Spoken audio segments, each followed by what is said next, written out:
Hello and welcome to A Cat in the Garden. Today, Nutmeg and I are going to go over a few plants that I'm going to try to avoid buying in 2024.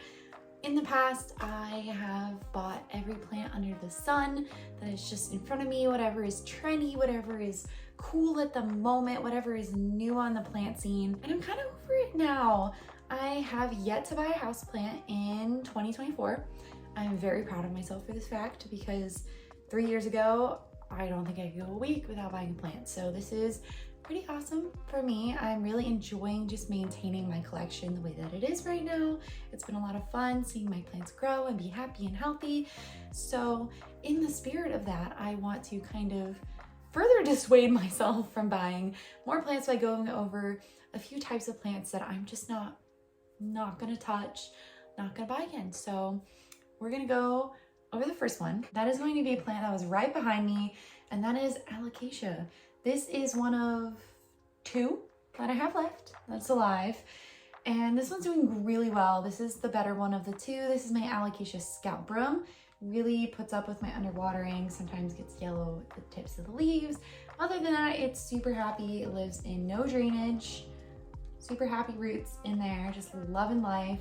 This just kind of adds some extra humidity because I don't have a lot of it in the room itself, but I'm just not gonna waste my time with them anymore. I have tons of Alocasia that have reduced themselves, if you could say, to corms, and I almost wanna just toss them because I don't really have energy for it. It takes so much work to get them happy and growing again.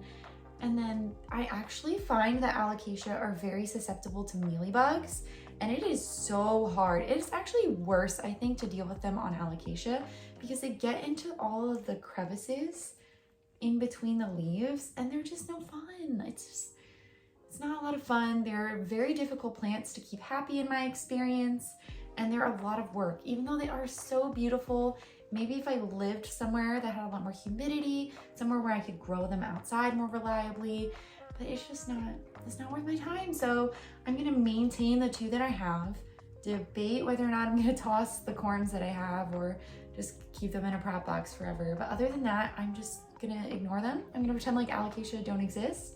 No matter how pretty they are, I just don't think it's worth it in the long run. So no more Alocasia for me right now. The next plant I'm going to avoid buying is very plant specific, but that is going to be my Crassipediolata Splash. This is the third one that I've owned, and I've just had nothing but problems with these. So I don't really know why I keep buying them, but I do. And they're beautiful. They're such gorgeous plants. This one has a decent amount of splash on it. I can show you really up close there. It's got quite a bit. And they're so pretty. I really like them, but they just get flat mites, they get mealies, they get root mealies. They struggle growing for me. I don't know. Is it something about this plant in particular? Because I have other Hoya that are doing fine, but it just doesn't want to grow. And I don't know if it's worth just buying it over and over and over and over again. So I just don't think I'm going to waste any more money on it in the future. This one I have put in a prop box situation, so I was able to get it to grow the few leaves up here and then this vine. But if I have to leave a plant in a prop box for its entire existence and I don't get to look at it and enjoy it, is it worth having? I don't think so. So I don't know. I don't think I'm going to waste my time, my money, and my energy on it anymore. And I'll just leave it at that, though it is very pretty. And maybe if I can get this one happy again, I will change my mind. But for now, it's going on my no-buy list. Keeping up with the spirit of Hoya, this next plant is going to be a Hoya. It's going to be specific Hoya.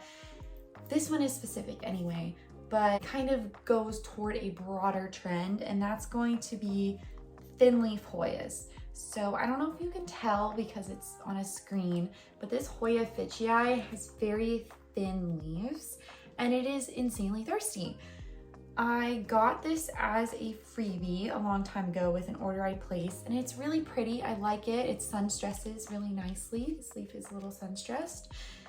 It's just so thirsty. Like I don't I feel like I'm not good at caring for Hoya that are so thirsty, and I feel like I'm just making it kind of sad. I've been doing better with these lately. I've been a bit more on top of my plants, just sort of in that maintaining mode. But I don't want to be watering certain plants all the time, especially if they're not my favorite. I don't like the look of thin leaf Hoya as much as the thicker leaves. I talk about my Patrawallii 023 and how those leaves are super thick, and I just love how thick they are. This just doesn't do it for me. If a plant doesn't do it for me, I'm not going to put a lot of time and energy into caring for it. And I think that's kind of part of what's going on here. And it's also just frustrating when you feel like you have to water a plant every few days and it's still gonna hate you. So thin leaf Hoya specifically, they're out for me. Not doing it this year. Luckily, I think this is the only one that I have left at this point. Yeah, I think it's the only one I've left. So not too much to worry about. I'm debating whether or not to keep it or sell it this year anyway, because it's got like a nice new vine coming out here. It's got lots of nodes. Like, it's a healthy plant, and it's actually pretty firm right now because I have been keeping it well watered, but not for me. And I don't want to waste my time and energy on plants that I don't really enjoy having in my collection anymore. Not a Hoya this time, but I do have another plant that is specific that I don't want to purchase this year. And it's honestly just for personal bad luck reasons that I've had with this plant. I've only got one left. I had two. There's kind of a pattern here with plants that I've just bought multiple times, and I have repeatedly been unsuccessful with them. So I think that's what's turning me off the most. If I have plants that I'm successful with the first time, or if I buy it a second time I'm successful, I'm probably less likely to have this attitude toward them. So the experience could be different for any of you. This is just based off of my personal experience, and that's going to be Philodendron Ring of Fire. And you might be saying, Ring of Fire, Tessa, this does not look like a Ring of Fire. But it is! I purchased it in 2022 as a high variegation Ring of Fire, and it has grown nothing but green. This leaf, it's very sun stressed too. I keep it way too close to a light, so the leaves have sun stress a little bit, but this one's variegated. This is lighter here on the margins, and then it's green in the center. And that's about all it's done. Everything else has been green. It looks like an expensive jungle boogie, considering I paid $100 for this. So that's been really disappointing. It's stable, it's fine, it's healthy, it's just not variegated. Then I got another one that did fine for a while, and then recently just lost all of its leaves out of the blue. I had it for 7 months, and it was doing great. Had great variegation, very stable. Just lost all the leaves and died. I was like, okay, you know what? That's gonna be it with this plant for a while. Maybe someday if I can find a nice big one that I can purchase that looks happy, a lot more stable. I can see the variegation. This was like a little TC baby, so I feel like sometimes the variegation can change with those. Maybe I'd consider it. I do think it is a gorgeous plant. It's my husband's favorite plant. This is technically his. I bought it for him. It's just making me sad now. It's wasting space in my cabinet to just look like nothing. Like if I wanted a jungle boogie, which I mean, I guess it's a nice plant, I would go buy one. I wouldn't spend $100 on one. Luckily, Ring of Fire aren't expensive anymore either, so I don't think that's as big of an issue, but it's just sad. It's just really sad when they completely revert on you, it seems like, and I just don't like looking at it. If this wasn't my husband's plant, I would have gotten rid of it already, but just the way that it goes, I'm gonna keep it alive and wish that the variegation would come back, but I'm very doubtful at this point because the variegated leaf was 4 leaves ago. So that is quite a lot of time in between variegation and no variegation. So I don't have any hope for this plant whatsoever. I don't really have any interest in propagating it. If you can see down here, the internodal spacing is super tight, almost like an anthurium. So I don't really want to mess around with chopping it. So I'm just gonna let it live out its life. Hopefully at one point it'll get big enough that I can take it out of the cabinet and it can just live a nice jungle boogie life in our house. But yeah, not going to be retrying that one again.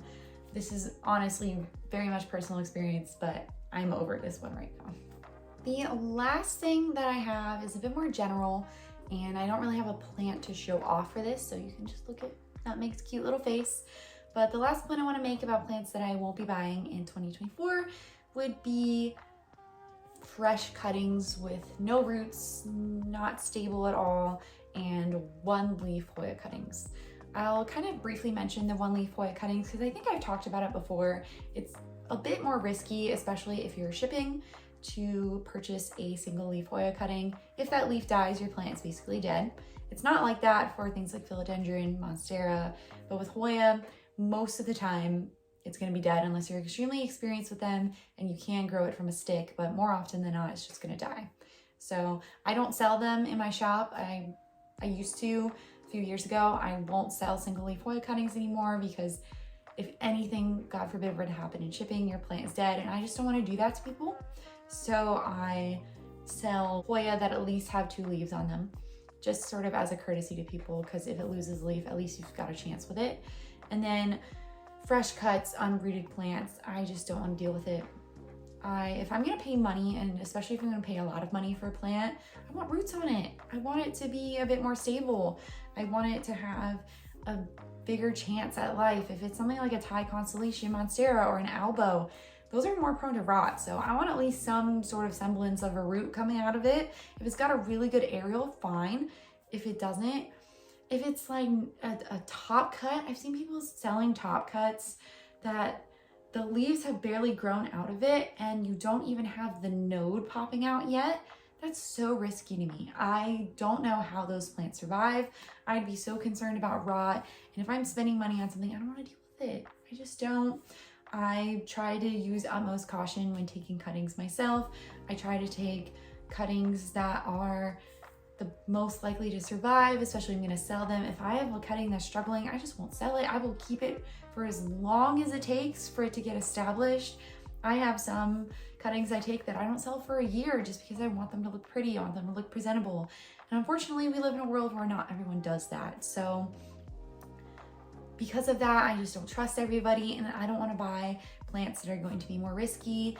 I don't really buy a lot of plants anymore that are over 50 bucks anyway, but there were times where I've spent a lot of money on plants and I've had a lot of heartbreak. I've had plants die. I've had not reputable sellers sell me things that they promise are one thing and they just end up not being what I was promised. So it's just an unfortunate situation, but because of that, I want to protect myself.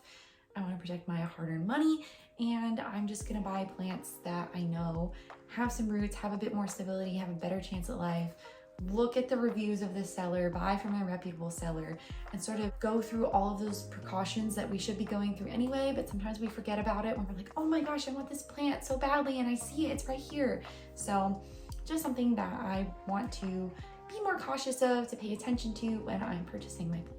All right, so that is it for our video today. If you liked it, make sure to give Nutmeg and I a like down below and subscribe so you don't miss anything from me on the channel. And let me know in the comments if you have plants on your no-buy list this year. I always love to hear about what plants are giving people trouble. It's like the most fun plant drama there is, so I want to hear about it. But other than that, that's going to be it for us today. Thanks again for watching, and we will catch you in the next one.